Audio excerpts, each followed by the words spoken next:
Shalom à vous. Partageons cette vidéo aux prophètes, aux intercesseuses et tous les hommes de Dieu qui ont l'onction prophétique. Et que voici un peu le thème que j'aimerais aborder aujourd'hui, qui est un thème vraiment crucial. C'est l'esprit du prophète est soumis au prophète. Voici un peu. C'est vraiment important parce que il y en a plusieurs qui font ces erreurs-là et qui sont dans une forme de dissolution. Alors la dissolution fait partie des péchés qui amèneront les gens à l'enfer. Voici un peu. La Bible déclare ici à 1 Corinthiens chapitre 14 à partir du verset 29 jusqu'au verset 33. Il dit, pour ce qui est des prophètes, que 2 ou 3 parlent et que les autres jugent. Et si un autre qui est assis a une révélation, que le premier s'y taise. Car vous pouvez tous prophétiser successivement afin que tous soient instruits et que tous soient exhortés.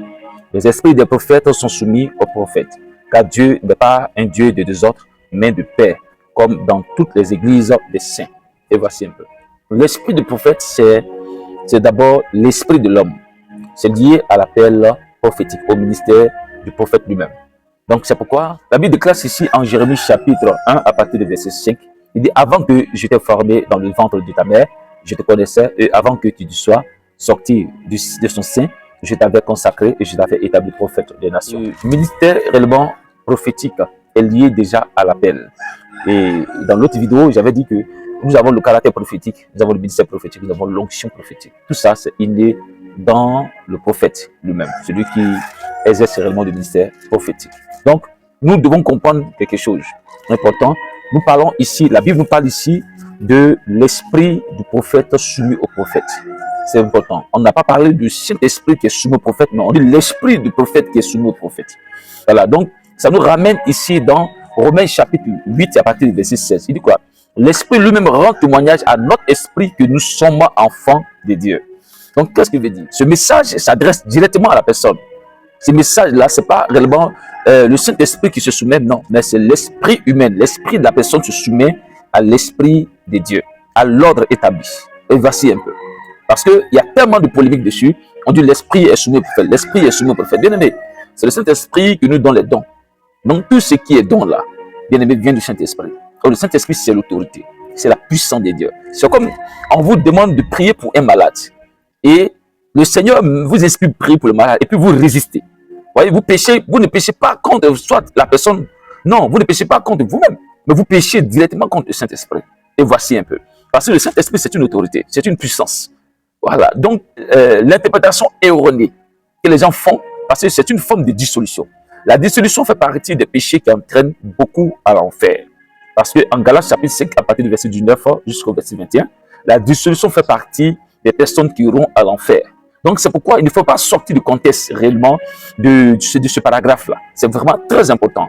Il ne faut pas user de votre autorité d'appel et du ministère de dire des choses. Et ceux qui vous écoutent là, ils croient en vous. Ils se disent que ce que vous dites là, c'est la vérité. Voilà.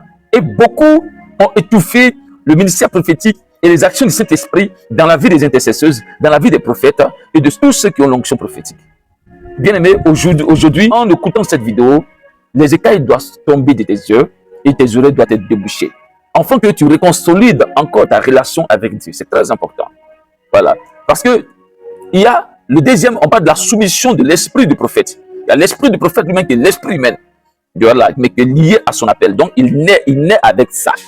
Là, on parle maintenant du caractère prophétique. C'est lié à son caractère. On parle de l'esprit de l'homme. Donc, l'esprit, l'âme et le corps. Donc, tout ça forme l'homme lui-même. Mais, ce qui nous intéresse, l'esprit qui anime l'homme là, voilà, c'est la personne de l'homme. Vous comprenez? C'est la personne de l'homme. Donc, puisque quand il s'agit des cultes, c'est l'esprit là, voilà, qui manifeste vraiment sa liaison avec le Saint-Esprit. Vous comprenez? Donc, et pour se soumettre réellement à l'esprit du prophète, c'est la nature, c'est la personne du prophète qui doit se soumettre. Vous comprenez? Ça dit quoi? La maîtrise de sa chair ou ses émotions. La maîtrise de sa chair ou ses émotions. Le prophète doit pouvoir maîtriser sa chair ou ses émotions. Et puis, nous avons aussi la lucidité dans ses prédictions. Il doit être clair dans tout ce qu'il dit. Parce que, ici, vous devez comprendre que lorsqu'on dit l'esprit est soumis au prophète là, beaucoup, lorsque l'esprit, l'onction prophétique descend sur eux pour libérer des paroles, pour libérer la parole de Dieu, la pensée de Dieu. Oui, il s'agite. La chair domine, il s'agite. D'autres même là sont tellement pressés à donner parce que ça chauffe. La chair domine plus que eux. Vous comprenez un peu?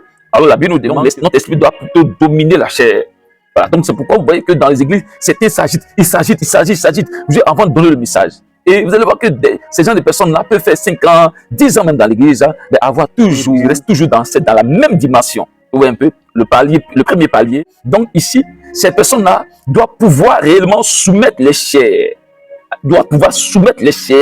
à l'ordre qui a été donné, à la discipline, afin que le message de Dieu soit mieux véhiculé, mais dans la discipline. Voici un peu. Mais tout ça, ça se passe dans le cadre du culte, dans l'assemblée, pour ne pas qu'il y ait du désordre. C'est très important. Donc, je reprends.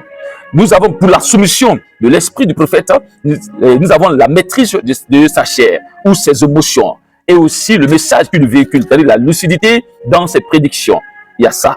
Donc, le prophète doit donner les choses de façon limpide. C'est très important, mais dans la discipline.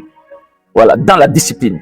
Et l'interprétation erronée, où les gens disent que l'esprit est soumis au prophète, ils veulent donner un message de Dieu. Ils ne sont pas dans l'assemblée. Ils disent l'esprit est soumis au prophète. Alors l'esprit leur demande de donner le message. Et c'est parce que comment est-ce que les gens ont tout fait totalement, attristé le Saint-Esprit dans la vie de beaucoup.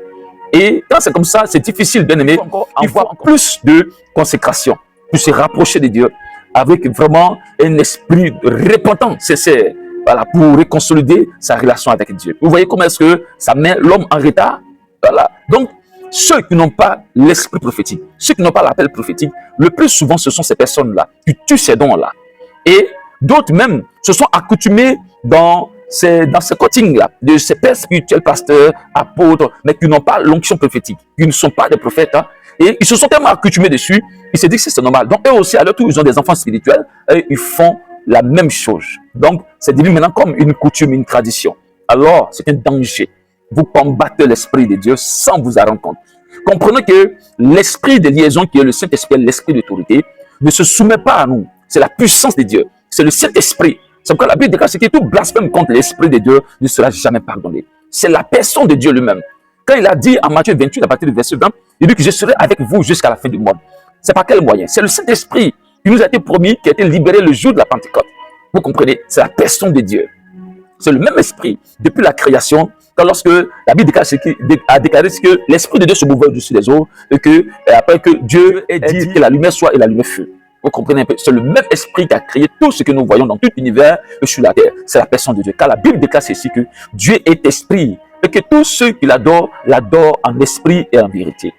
Et c'est très important. Donc, essayez de corriger un peu cela. Celui qui écoute cette vidéo, ça va vraiment le faire du bien. Et une chose qu'il ne faut pas ignorer, le message est donné avec la sagesse de Dieu et selon la mesure que Dieu voudrait que nous diffusons le message de Dieu. C'est très important.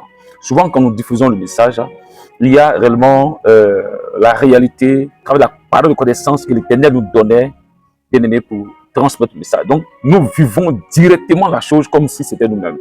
Vous comprenez un peu? Voilà. Mais ce n'est pas tout qu'on peut diffuser.